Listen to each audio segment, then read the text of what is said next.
Here we have a Mark 3 Interceptor that's come into the workshop, and somebody previously has fitted a new set of Fosway brake calipers to the front and used the incorrect bolts to fasten them up, and they've not been lock wired.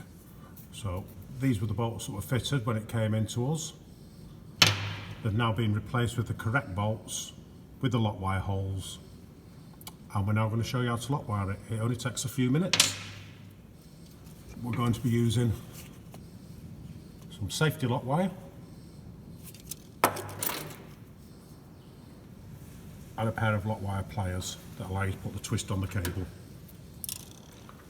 So first we take a length of lock wire and feed it through one of the holes in the top bolt. Once it's through, pull it to roughly halfway, then take the wire from the bottom hole and wrap it around the top.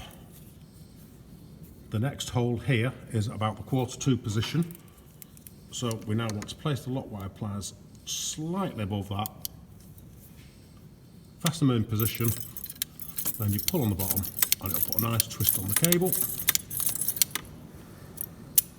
Release the pliers and now take one side of the wire and feed it through the hole in the bottom bolt.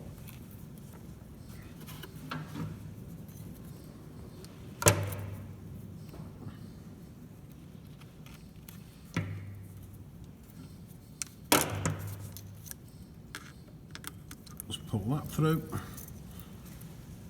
so it's tight, and feed the second wire underneath the bolt. Put the lock wire pliers back on again, 1 inch 2 down. Lock them in position, put another twist on.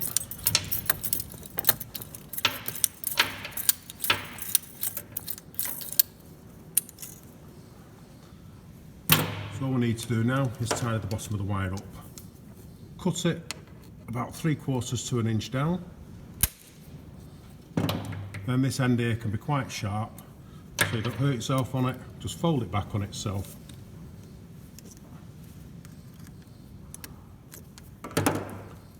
And then tuck it back up out the way. That's all there is to it. So this lock wire now means that if this bolt starts to come undone, it will pull the top wire tighter and tighten the top bolt. And if the bottom bolt starts to come undone, it will do the reverse. So it's just going to stop them from coming apart.